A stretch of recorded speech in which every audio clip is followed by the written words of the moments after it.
Now, I'll give you guys a story that I think will be widely applicable to anyone who's dealt with any kind of relationship stuff. And obviously, I'm going to protect this guy's identity, but I had someone that I mentor reach out to me, and he's super green. He's super young. I think he's 18 years old, and he's got his first love. And this dude's a baller.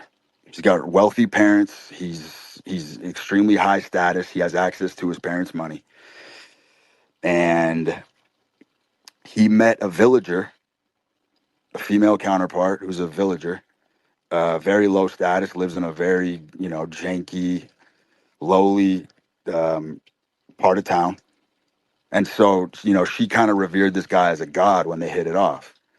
But basically, what he revealed to me was that apparently they had been together for 6 months and they both lost their virginity with one another. And this girl had a guy friend, a male friend that I guess she was spending a lot of time with during the course of the relationship. And this dude is one of these guys who was fucking besmirched by the fucking red pill stuff, the red pill manuals. He kind of got caught in that trap of he didn't want to look jealous, he didn't want to look insecure, so he just kept brushing it off his shoulders. But it was eating him alive. He was literally infuriated every day that his girl would send him. She would send him like what she thought were fucking cutesy videos of her and this guy like playing with puppies and just like goofing around. Now I saw the guy. He does look like a faggot. Like when he told me this story, there was no part of me that actually believed that she was doing anything with this guy at all. But that shit don't fly. Like we all know that shit don't fly in a serious relationship. Women aren't out there fucking hanging out with platonic male friends. Somebody wants more. Let's be real. Somebody always wants more. And so this shit was just fucking bubonic plague and it was eating him alive. And he kind of brushed it off. And then one day he opened up to me and he told me about the story and he was asking me how to handle it. And I am very, very weary of zipping people to the top of the mountain and skipping them steps, because the reality is I do have the wherewithal. Like I could have crafted him the perfect fucking way to talk to her. I could have literally walked him hand to hand on how to handle it and get his power back if I wanted to, and he executed everything that I told him to do. But I'm not really a believer in that, because I think when you're at your first love and you're in those stages where you're so green, you can't be so overpowered. Like my wisdom, my experience ain't gonna really fucking help a guy like that. But what I could do is I could help him mentally secure himself, because he just ain't ready. He's gonna fucking execute my ideas, and it's way too strong. It's so overpowered for him. He's gonna find a way to fuck it up. And so that's exactly what happened. And he kept telling me, he's like, look, dude, I don't really want to tell this girl that she can't hang out with this guy anymore because I am afraid she's going to think I'm insecure. And I said, listen, that's that was never a card in the first place. You never, ever, ever make a demand like that to a woman. All right. Ever. And the reason is because when you give a woman an ultimatum, because this was his idea, he was like, Brood, I'm just going to fucking call her and I'm going to say, listen, you make a choice now. It's either him or it's me, and or I'm walking. And you never, ever, ever drop ultimatums on women. And the reason is very simple. If a woman makes a pact with you based on a threat that you gave her, and you get her to comply based on a threat, okay? Understand this. What a woman will do is, now she has that fucking ace of hearts tucked away. Anytime you exhibit behavior that she finds disrespectful, or anytime she thinks you broke the pact invisibly, she's going to immediately revert back to that behavior to punish you. So you never actually get a woman to submit or comply by doing the Samson option, by dropping the nuclear armistice on her. That shit does not fucking work. The reverse psychology play there is the only option that he truly had was to frame it from the perspective of I do not give my time and exclusivity to women who make me look stupid in public. You guys understand the reframe there? Because that's ultimately what that is. If you're in a relationship with a woman and she's around town gallivanting with another dude, she's making you look like a fucking fool. There's just no way to slice her dice. She's making you look like a fucking idiot. Like you have zero control over your relationship. It's open, naked disrespect is what it is. And so that's what it looks like to other people. And look, I'll tell you right now, a woman's only job when a woman is with you, a woman has one job in a relationship, just one. And it's very simple. A woman's job is to make you look like an emperor to everybody around you. That's a woman's job. Woman's supposed to prop you up and make you look like a fucking god everywhere you go and never make you look like a fool to anybody. That's it. If you're with a woman who makes you look stupid, makes you look foolish, makes you look like a clown to the people around you, it's game over for you. You're already on borrowed time. That relationship has been way over, beyond over. So he drops that line, and she actually rationally understood what he was saying. And then here was the problem. Because he's in that green stage of really not a lot of life experience, this is his first girl, there's a lot of insecurity from both parties. The girl's insecure, he's insecure, they're insecure for different reasons, right? But what happened is he decided to play the bluff card, and he was like, look, the disrespect has already been done, the damage is done in this relationship, we're done. He's like, I'm walking, I'm never going to talk to you again, goodbye.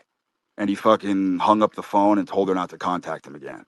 Now, when he told me that he did this, I knew this motherfucker was in for maximum pain. Maximum pain, because it's a bluff. He wasn't ready to do that. He wanted the validation of her running back and chasing. And by the way, this girl didn't do that at all. Like, he shut her down and she came back guns blazing. It was like, all right, fuck you. We're done. Peace. Hung up the phone.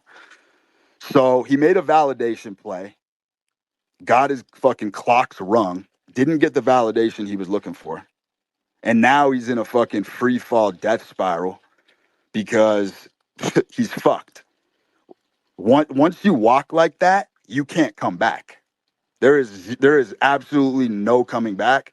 She has to chase him down now and be the one to generate the idea that she doesn't want to kick it with this other guy anymore. Do you guys understand the psychological difference that if a woman comes to the conclusion on her own free will that I'm not going to chill with this guy anymore, as opposed to I'm not going to chill with this guy anymore because I made a pact with you? One is flimsy and one is ironclad. If she comes up with the idea on her own, if she chases him back down and re-enters the relationship and she came up with the idea that she doesn't want to fucking hang out with this dude anymore, it's ironclad. She doesn't feel like she has anything over on him anymore if things go sideways. Do you understand? Because it was her idea. So that's the fucking psychological reframe. And so those of you that are advanced know how this story ends. This motherfucker makes it 3 days, 72 hours, and folds his cards and fucking, because she didn't make a peep. He expected her to come running back and make all these provisions and restructure the relationship, and she didn't do that at all. So he folded, reaches back out to her, and basically starts begging for her back. And this is a very smart guy, by the way. One of the smartest 18-year-olds I've ever personally spoke to. Intellectually very capable. Emotionally, though, the intelligence of a 5-year-old. And so by him reaching back out, segues perfectly into what I just told you motherfuckers about pain. He was intentionally inflicting pain on himself and wanted to fuck it up so bad so that he had the closure of knowing, like, I fucked this up so bad now. I damaged it by begging for her back. Now I have no dignity. I have no pride. I have no self-respect. That he thought that he was going to be able to heal faster. So he just fucking quadrupled down on the fucking pain and was like, fuck it. I can't sit here and wait 1, 2, 3 weeks, because I'll tell you this, she was coming back. There is zero doubt in my mind when he walked away, If he just stood on his britches and did absolutely nothing, she's coming back. She's coming back with a vengeance. Goes back to my point about how the hardest thing to do in life is sit still and do nothing. Sure enough, he intervened and got fucking rocked again. And then she started to play with her food, as expected.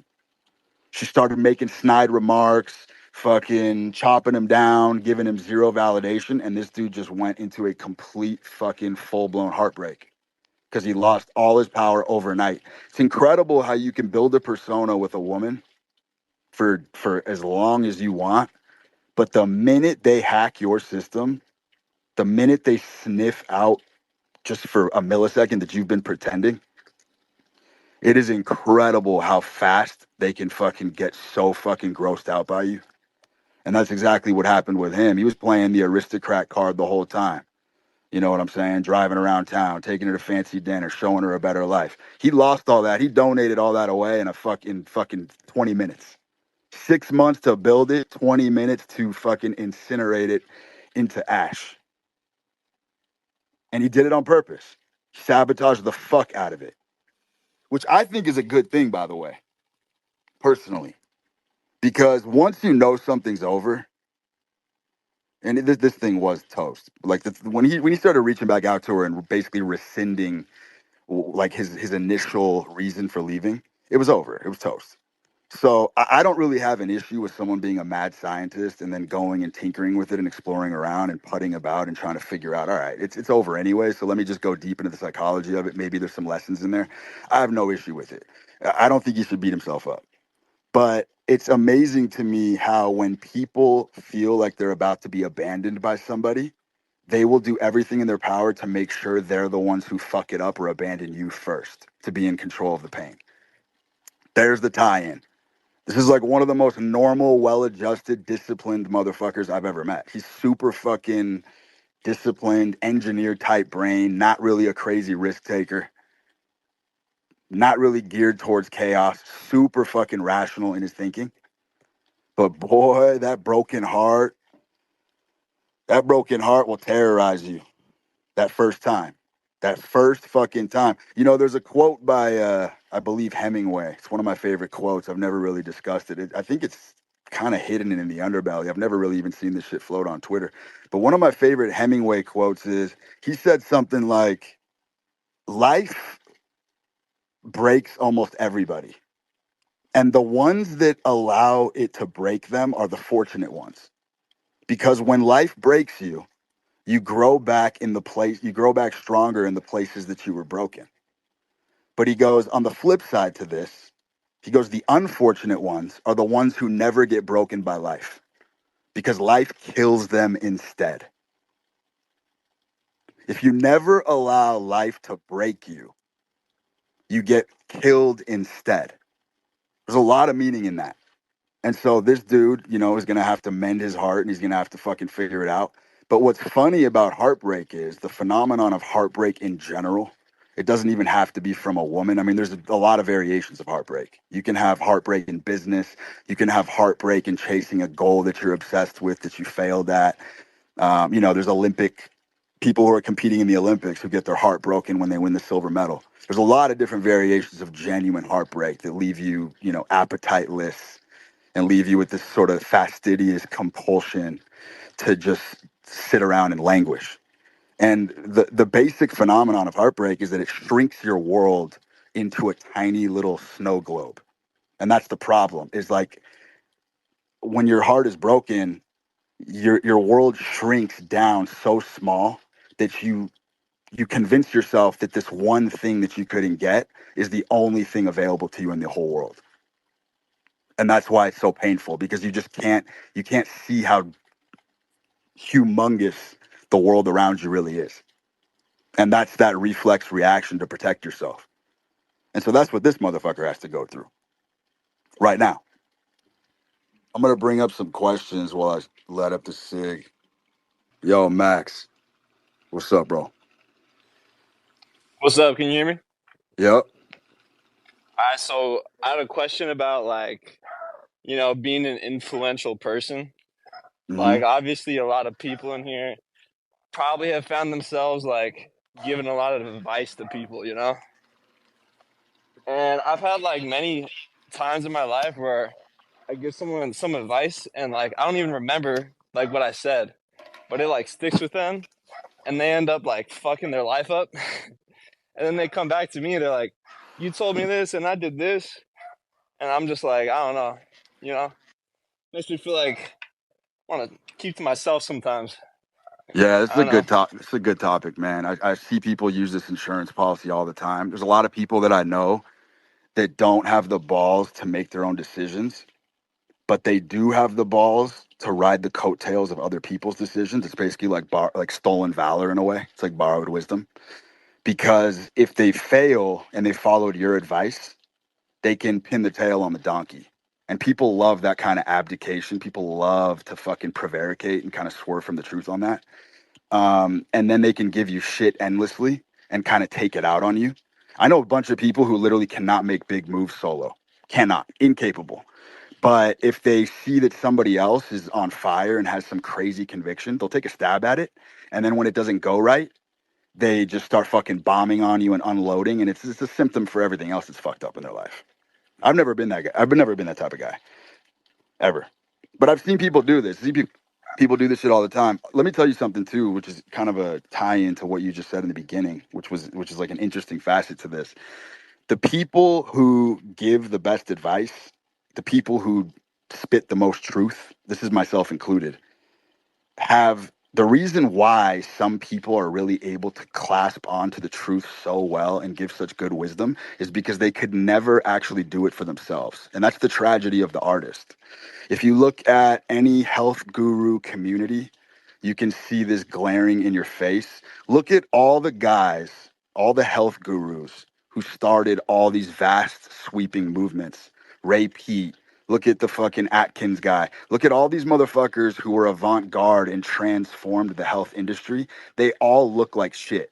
All of them look unhealthy. They look skeletal. They look decrepit. They look fucking zombified. They look fucked up. Not. I've literally never seen one health guru, and when I say health guru, I mean the actual progenitor of it, like the guy who started the movement, look insanely vital and healthy themselves. And the reason for that is what I just said. Oftentimes, the people that chance upon the most striking truths, the reason they were able to capture that is because they could never actually actualize it for themselves. And that is the tragedy of almost every great figure throughout history, is they always have trouble actualizing their own amazing advice, which is why paradoxically they're able to have such good advice, because it's something they struggle with themselves. And so, I would keep that in mind whenever you're bearing advice to other people. The funny thing is most of these shows that I do are soliloquies. They're just monologues. I'm here talking shit. I'm sharing little abodes of wisdom that I've collected along the way. At no point in time have I ever given someone a fucking prescription on here. I don't tell people what to do. I'm talking to me, and people fucking misappropriate this shit and fucking will take. I don't know where the fuck they get this advice from, but it goes back to what I just said. It's people love to do trial runs with other people's convictions. So when it doesn't work out, they can just fucking try to pit all the blame on you. And I don't play that game. That shit does not fly with me. Yo, Zio.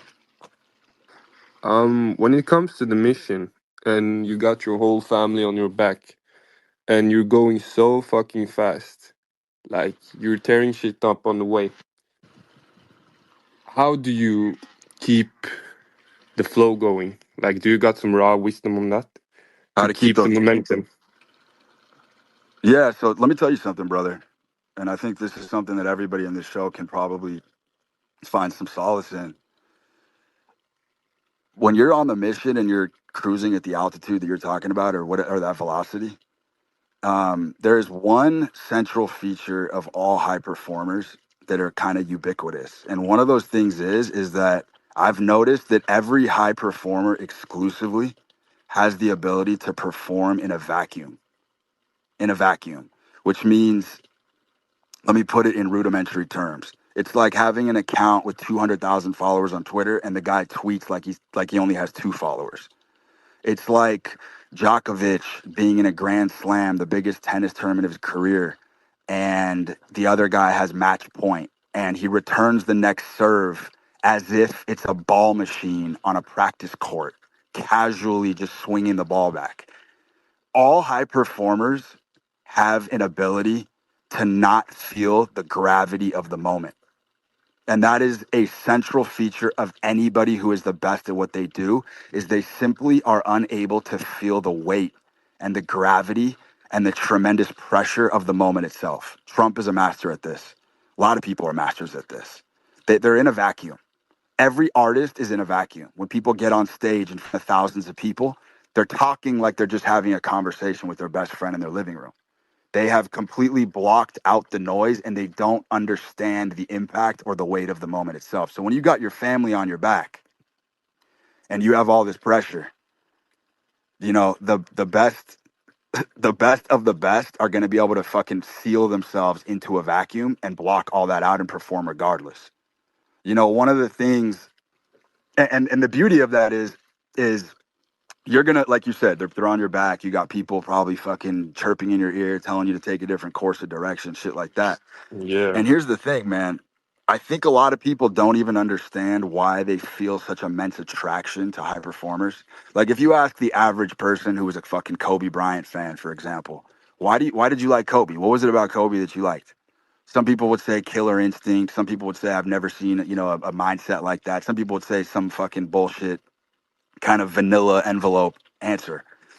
But I think what most people like those types of guys for, and they don't even viscerally understand it, is that a guy like Kobe Bryant, what made him so good, what made him so fucking great, is that he could take horrible shots, objectively terrible, terrible, terrible shots on the court, that if any other player took that shot, they're getting the back of their fucking jersey yanked and they're getting sent to the fucking bench and they might even be clapped from the fucking team.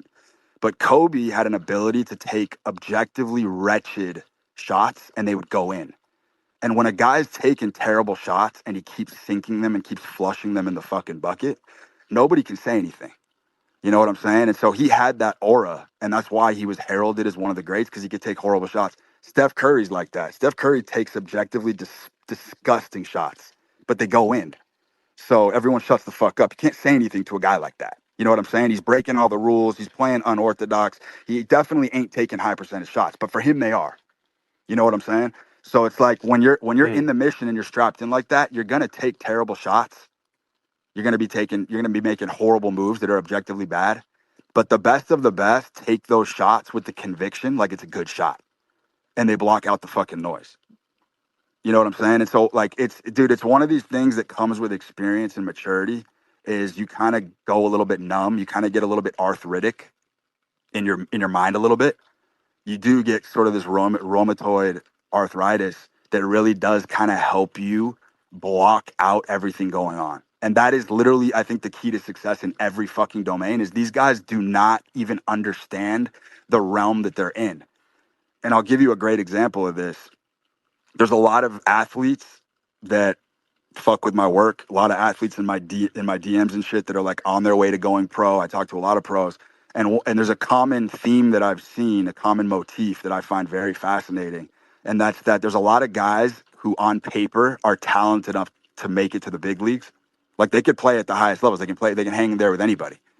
But there's something in them at the last moment that just doesn't get over the hump. And these people are baffled by this. There's guys who are so fucking athletic, so fast. They can dunk, they can play multi-cross sports. They have the talent to play with the best, but they just never make it to the league. And I figured it out. I know exactly what's happening there. These guys are, there's something in their unconscious for whatever reason. Ordinary people have like a governorship in their mind. You can almost see it as like a braking system where once you get the awareness that you're playing with the big dogs, you know what I'm saying, and you're in that dog fight in the skies, there's a kind of a governorship that kicks in and slams the brakes on you and kind of pulls you back to reality. And the guys who are in the NFL, the guys who are in the NBA, I mean, this doesn't just apply to sports, it applies to really any field. But the guys that really fucking make it and are deserving of it, for whatever reason, they don't have that module installed in their brain. They genuinely don't have that braking system. And the reason you know this is true is I want you to envision this for a second. I'm going to give you an outrageous example. Imagine you are on a racetrack and there's a zebra right next to you on a racetrack. All right. And your job is to run a full blown, full charge blitzkrieg sprint. You're racing a zebra. Now, different archetypes are psychologically, before that race begins, going to respond to this in very different ways. Some guys, when they line up against the zebra, they know the futility of it. They know how stupid and outrageous. They know they're going to get smoked, right? A zebra's going to smoke any human being, period. But there's some motherfuckers who are going to be completely defeated before they even get off the line. And they're going to try. And when the fucking pistol shoots into the air and the fucking, you know what I'm saying, it's time to start the race, they're going to give it a 50% effort, but they already quit. They were blown out in the beginning. Then there's some motherfuckers who are gonna run as fast as they motherfucking can. Something in their body is not gonna be overridden by the defeat, the psychological defeat of racing an animal that's faster than you.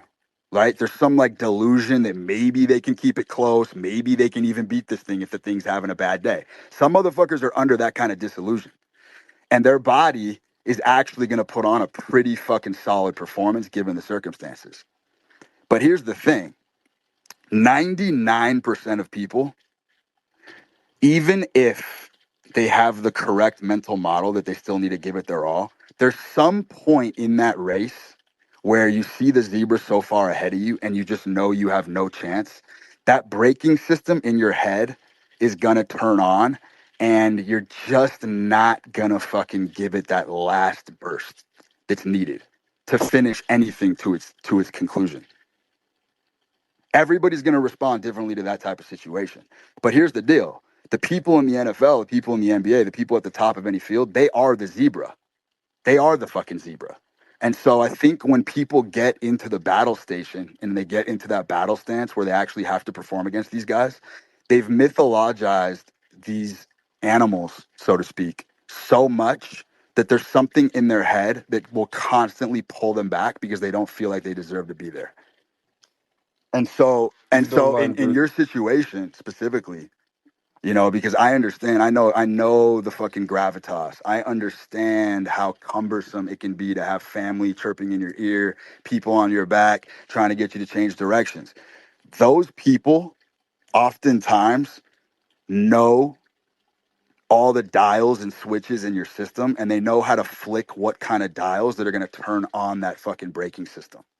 And so there's something in you that can fake yourself out and psych yourself out and turn that thing on.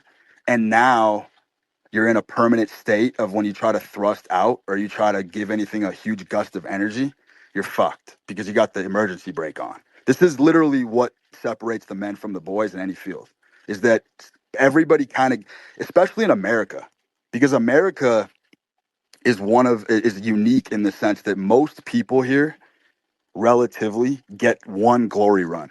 Everybody in America gets at least one monumental glory run where you have the Midas touch and everything you fucking touch turns to gold. Everything. Everybody's going to get one of those here. And the ones who fuck it up and are never able to get back to that summit are the ones who get that awareness once they're cruising at the altitude that fuck it, I can't be up here. It's too scary up here. And they end up falling back down to earth. You know what I'm saying? Like a Zeppelin. They're just a there's a Yeah. Zeppelin that gets shot out of the sky. This is also why I said as a man that everything that you gain on the horizontal plane in life as a man, meaning who you were as a child, who you were as a teenager, the fragility of you, the insecurities, the woes, the grief that you had, how far you travel and evolve away from that person that you once were, that pedometer, those steps that register on the pedometer can never be taken away from you.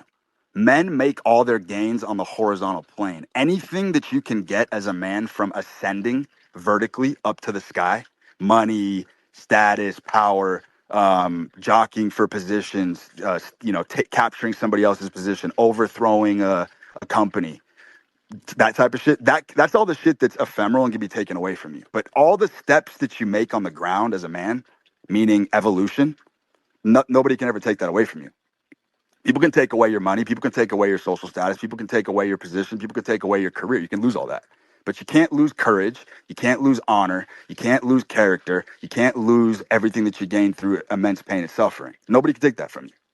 You know what I'm saying? So, like, as a man, I think it's important to stay horizontal because that's where all the treasure is anyway. Everything that you get from going outward from who you were.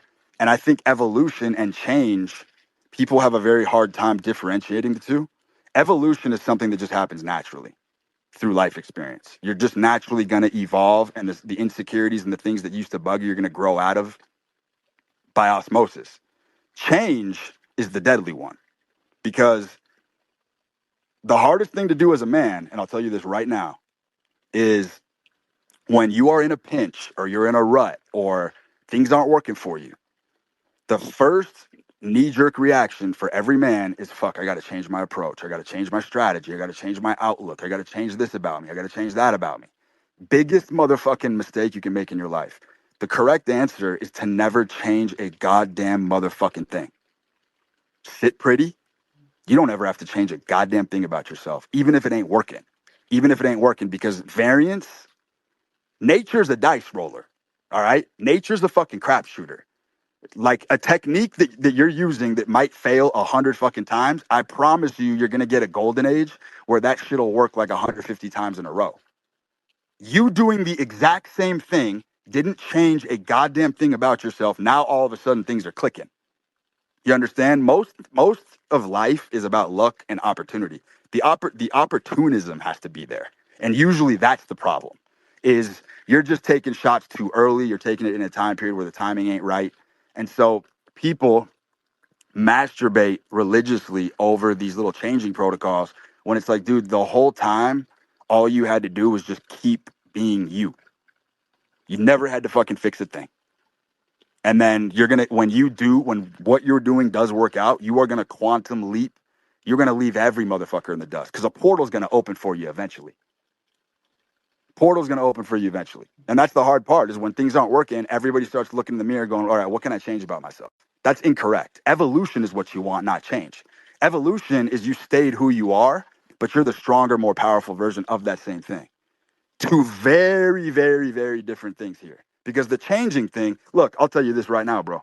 There is some fucking bullshit on Twitter that I see everywhere, and it's a new age trope that caught wind for whatever reason, that people say all the time that you can control your thoughts. Fuck out of here. Your mind is the most uncooperative son of a bitch on the planet. There is no motherfucker out there who can control their thoughts. Yeah, you can make a project out of it, and you could control your thinking for a couple of days in a row, maybe. But you would have to sit there 24 hours a day, monitoring yourself, deputizing that, marshaling that. The second you take your eye off the fucking ball, your thoughts are going to be chaotic again. You know what I'm saying? Your mind is not one of those things that you want to be brokering deals with. And that's the problem is when most people do want to change a behavior or cut out a habit or change direction in life, they try to make deals with their mind.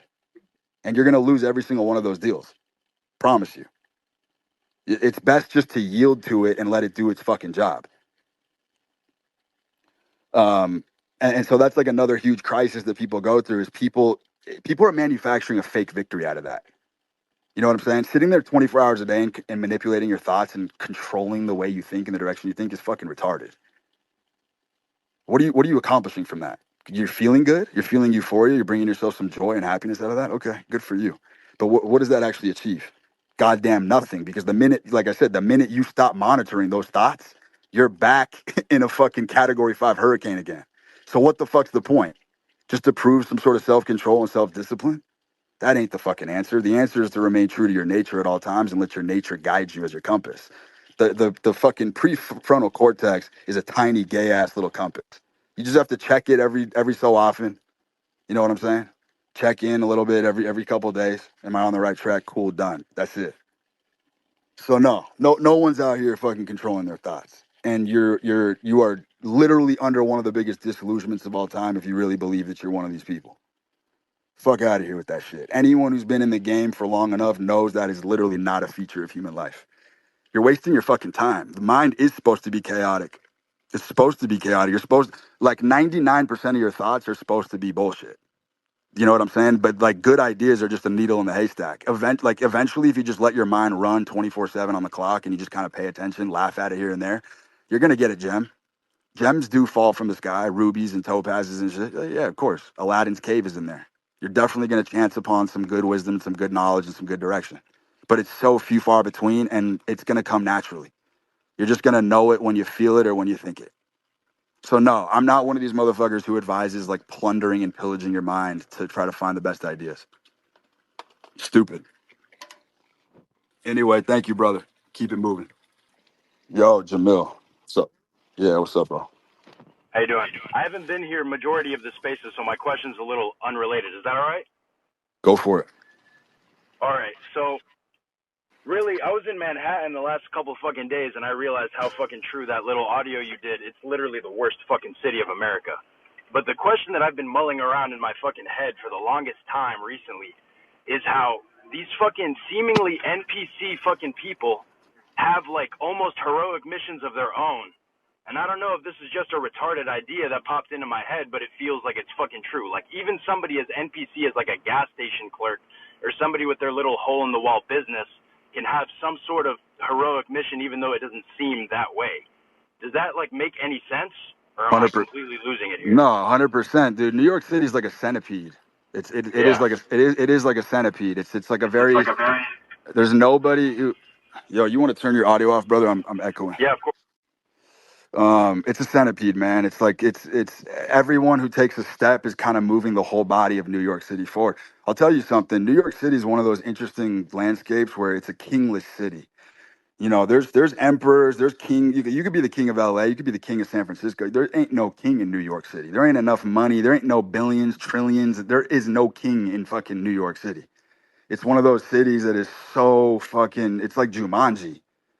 It is fucking Jumanji. And so like I said, it is kind of a fucking communal city. Every motherfucker, even the guy doing fucking heroin under the fucking rafters behind the fucking Chinese restaurant, that motherfucker is still kinetically kind of part of like the flow of energy and shit popping over there. You know, I did badmouth New York, but I have like a fondness to it at the same time, man. I like it. I do like it. There's something charming about it in a different way, but it's one of those things I would just visit. There's 0% chance I could fucking live in New York City long term.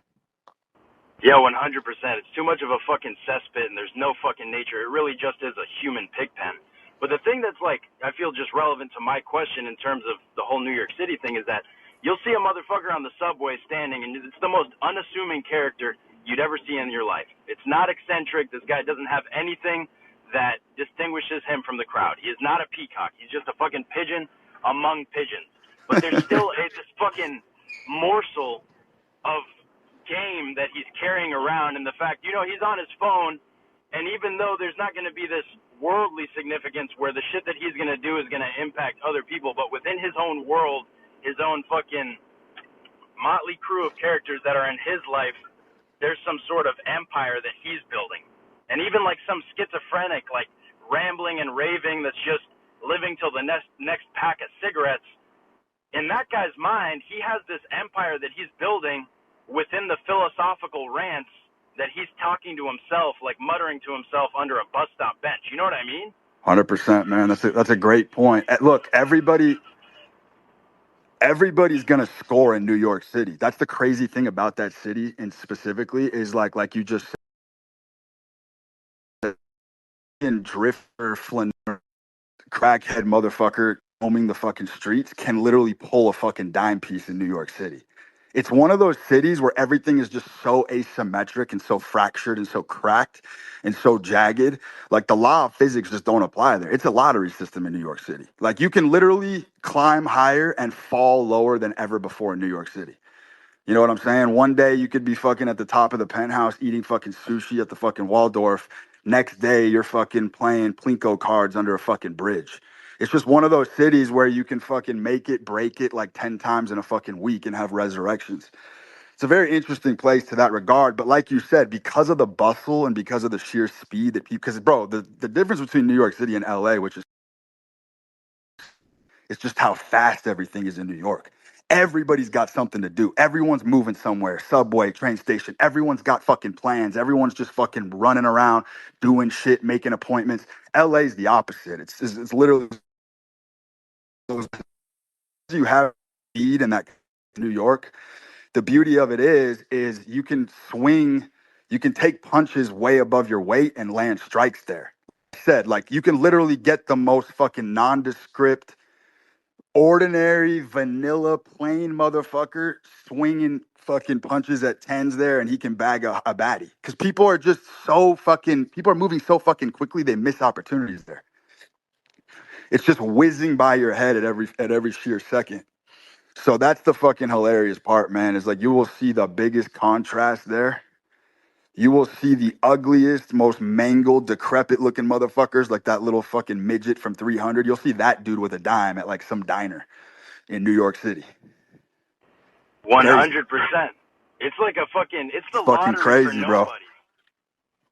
Like, I think it's hilarious. You see, like, these people, like, just insane. It's, you know how you talk about the rainforest economy where you set up for yourself, where you could burn all of your fucking possessions, all of your sustenance, and have nothing to work on, and that's how the ideal dynamic of life is for a man, just being able to lose everything or being able to gain everything. It's like that facilitated rainforest environment in New York where everybody has the opportunity to be a nobody that shoots to a fucking somebody, and then it just gets washed away into oblivion. Those 12 days of fortune that they had is just in the shitter, and that's universal. 100%, dude. 100%. It's you're literally swinging from fucking liana to liana in New York, and sometimes you're gonna be fucking in a groove, and sometimes you're gonna miss and hit the ground and have to get back on the horse again. It's crazy like that. I mean, it is probably the most entropic city in America for sure. The vast swings. I mean, bro, we got fucking Wall Street there. So those motherfuckers are suicidal and euphoric like 20 times in a day. I mean, and that's like the centrifuge of New York. That's like the fucking blood transfusion happening right there in the heart of the city. And those guys, those power players, are going through immense fucking swings and trades and numbers on their bank account or fucking flipping from cipher to cipher. So yeah, man, of course. It's it's just hard to fucking be in that environment for a long time if you fucking like the sun, man. 100 It's fucking fucking percent. crazy. Step on the fucking street at 9 a.m., bro. You look like you're in a fucking. You look like you're in those 30-day nights in fucking Alaska because the fucking skyscrapers are just blocking everything. Yeah, man. Even the sunniest fucking day in New York feels like you've been in a cryo chamber for 40 years begging to be let out. It's fucking insane. Yep. Yeah, it is insane. All right, I got one more question if I have time for it. If not, it's all right. Yep. Go for it. Yeah, so I've just been thinking about, like, in terms of ethics, because a lot of people, they're fucking oriented around their ethics, and that's, like, the moral high ground that they try to take. When they realize that they're a nobody and they have no heroic mission, like, the cowardly, pathetic thing to do, and it's like everyone's trump card is just take solace in the fact that you're more moral than everyone. But really, I realized when it comes to having a heroic mission, the idea of ethics just works completely differently.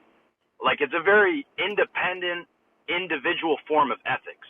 It's not universal, what is better for the universe. It's like you can do things that are textbook immoral if you were to go into a fucking ethics book, but when you truly connect it to the entire plan of what you're doing, not necessarily planning, but the entire motive that you have, lying to somebody, let's say in sales, is like almost moral in the sense because you needed to lie to that person to provide them with the product that you have that they need.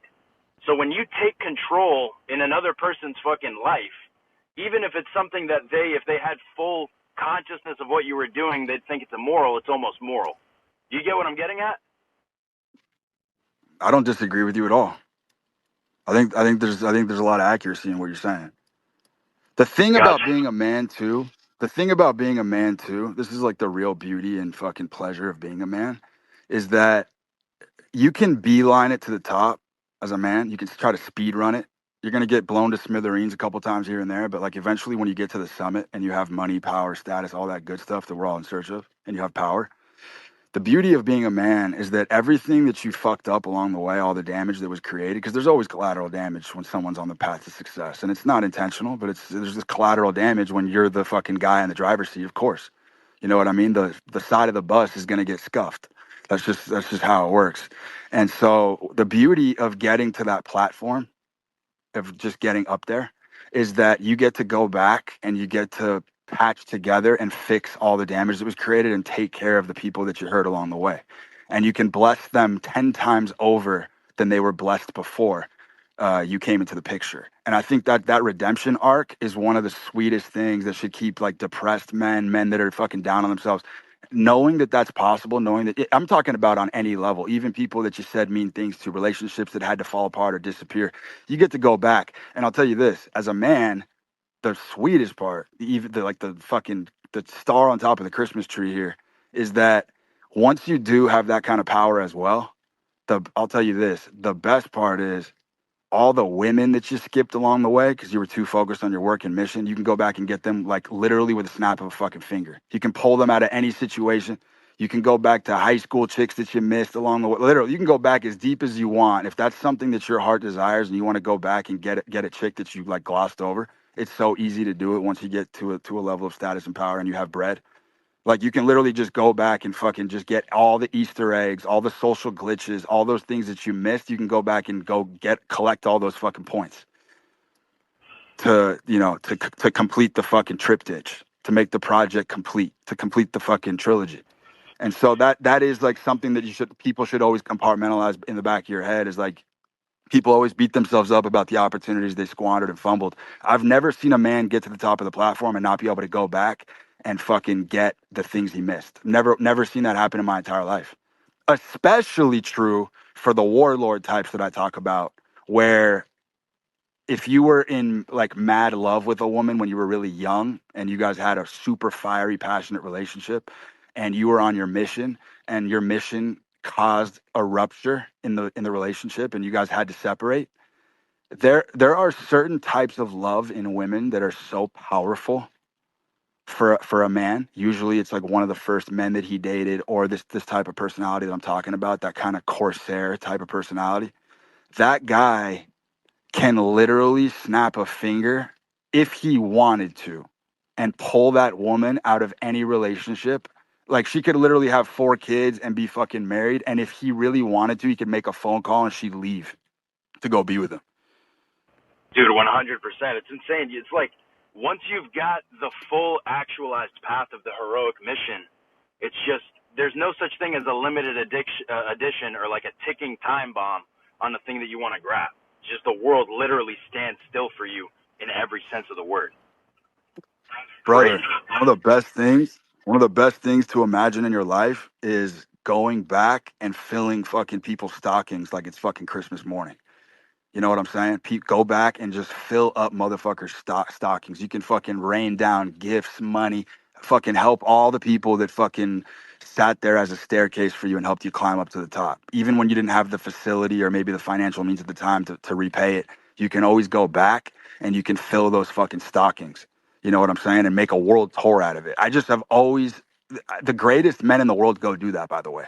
Once they make it, they go back and they sweep up the entire mess and they make everything whole. And there's a richness to that. There's a richness to that that ironically money cannot buy, which is the kind of the funny part. Like you have to get there first. And so that should be every motherfucker's motivation to keep pushing. Cause you always get the mulligan. You always get the redo. You can always go back and fucking patch it up and make it right. And look, there's some people who will never forgive you. There's some people who definitely will hold a grudge for the rest of their life. But there's a cleanliness and a purity and a sanitization from making the effort and going back and doing it with compunction in your heart, and doing it from a genuine place of sorrow, because there's a lot of fucking pain that is accumulated and endured on that path, man. Like I just and you know, to go back to my initial point, I know you missed this on the spaces. We were talking about the function and utility of pain in the beginning of the spaces.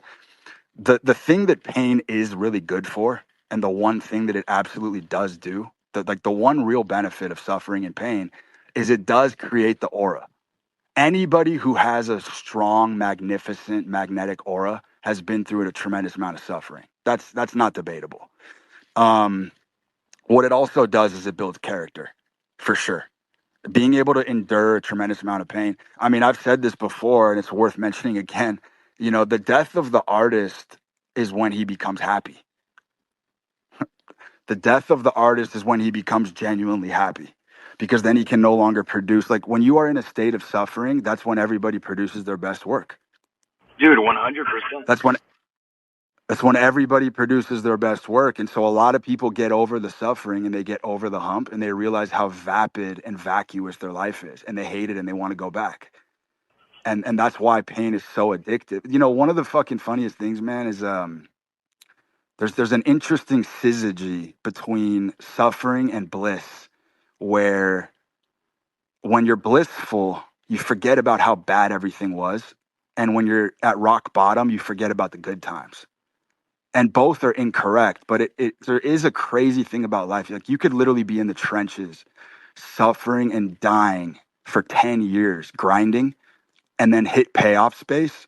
And when you hit payoff space, it is incredible how fast the human body forgets about everything that just happened. Like you all know, like once you get that first dub, that's a huge dub, you literally forget about all the suffering that you had like almost instantaneously. 100%. Dude, I've felt that before. It's just like, it's this godly tunnel vision. The moment you're in the fucking good times, Yeah, you look back at it, shut you're like, off yeah, that wasn't any so sort of bad. memory of the bad times. And then the fucking opposite is true. When you're good, like, I hate being in the state where you feel like, oh, fulfilled and happy. You got to kind of keep yourself in check, because your key card to the vault of creativity and fucking just drive and passion just gets 100% embargoed. You can't afford to be 100% happy as a man with any sort of forward vision and mission whatsoever. That full fulfilled space is just, it's hellish. Your key card is completely embargoed. They're like, you no longer have access to the VIP vault. You're in Bumville now.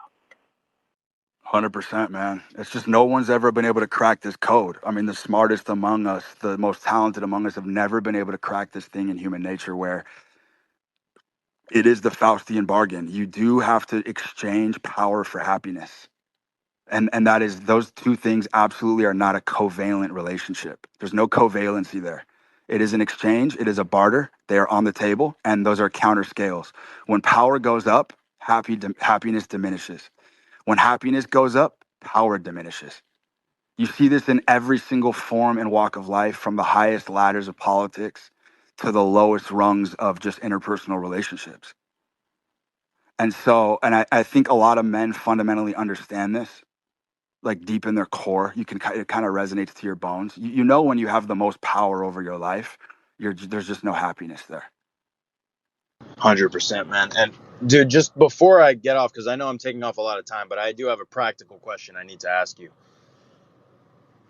Um, so Go I'm for it. 18 and my girl's having a kid, and there's no fucking way that I'm gonna let my kid become like a Goyslop mutant, where he's getting just absolutely like becoming impotent through all of this big food bullshit. And I know that you have your girl on a specific diet and the home birth. Like I'm doing the home birth. There's no way that I'm letting this shit become some industrialized, you know, just nerfing my kid of any potential he has for health. So, do you have any tips when it comes to just the home birth environment? Like, is the diet of just straight up like meat like too much for women? Does it differ? Like the diet that you do, is that too much for women, or like? Yeah, I've tweaked it multiple ways. I've been through this twice, and I saw it. I obviously saw them all the way through to their conclusion. So like one thing I've noticed is that I've never really met a woman who can do super well on low carb for long term. So I think women need a little bit more carbs. What I did in both cases for both my kids is I had her do, extremely meat based. So obviously just really high quality grass finished meat for basically every meal. And then as an adjunct to that, fruit was acceptable. and then some, light dairy here and there, heavy organic whipping cream, shit like that, just to get a little bit of dairy fat, get some K2 from the butter, Got stuff. So like basically a little bit of dairy, raw, of course. it.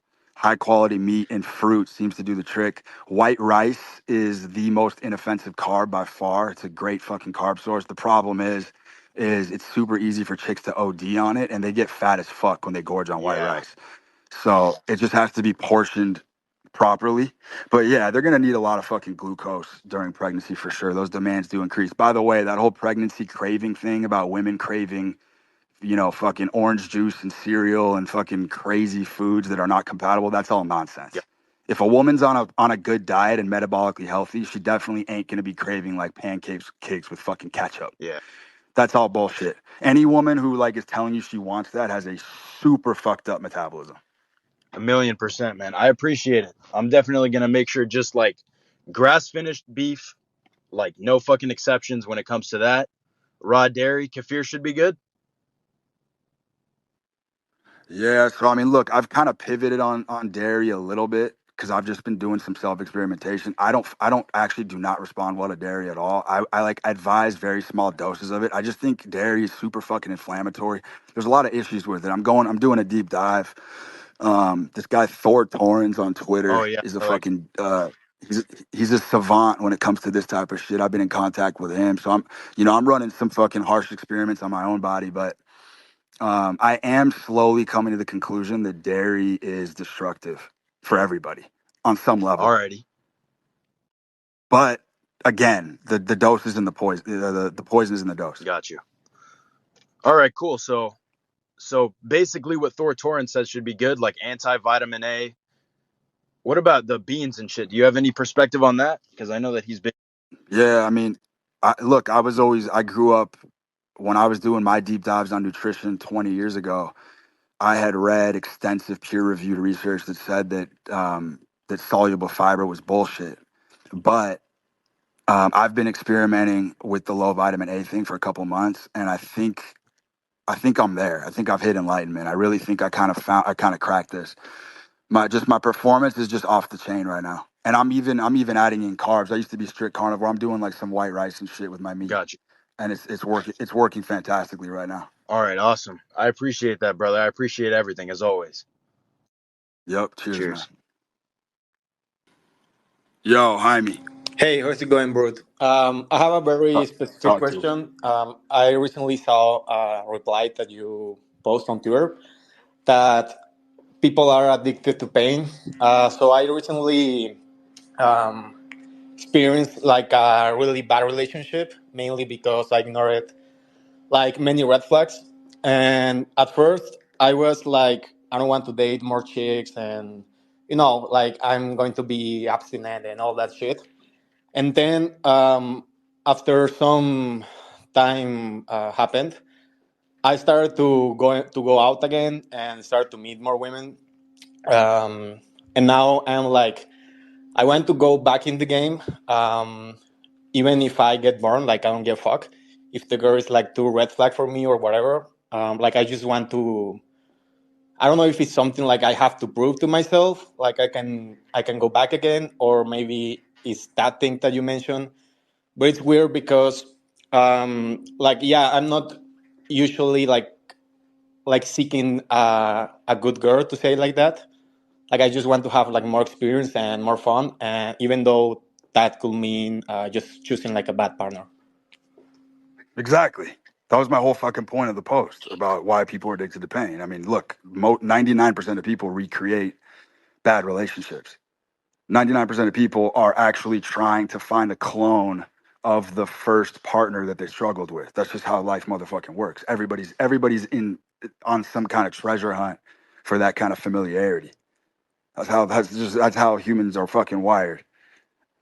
And so I think it's a good thing, man. That's what I told this 18-year-old motherfucker. I was like, dude, you number one, your world is tiny right now, so I understand why you think this chick's the only one, but the world is fucking massive. And I do think being with those psycho chicks for stints in time is gonna give you the keys to the kingdom, 100%. You gotta learn how to fucking wrestle with the female mind.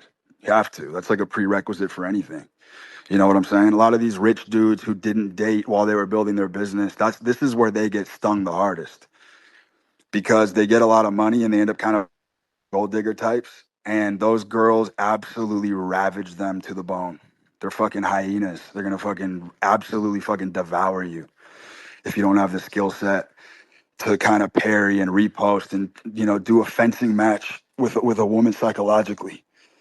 So yeah, it's just game over after a while. So this is why I'm saying, man, like, you gotta be able to juggle all of this shit on the mission. You know, you gotta be able to do it all. You gotta wear every fucking hat imaginable. You gotta date. You gotta have this experience. You gotta take this shot over here. Like, you have to literally do it all. You have to be a Renaissance man when you're on the mission. If you start fucking making incisions and dissecting things and taking things out of the equation, thinking you're gonna go back and get that experience later, you're wrong. Like, those gaps can be filled, but you're just in for a horror show. You're just in for a horror show. I'll tell you this, man. I believe you're actually going to see crypto psychiatry become a very popular vein coming up here, because a lot of the untold damage being done to these young guys who are making monster amount of money with crypto from their computer, that don't date women, that don't have any life experience. The untold damage to the psyche is going to come to a point where these guys are going to need serious fucking consultation and mental health. It's coming. It's coming. I mean, I've got guys in my DMs literally every day for the past 2 weeks that I've been talking to, guys that have ran up huge bags and are literally suicidal.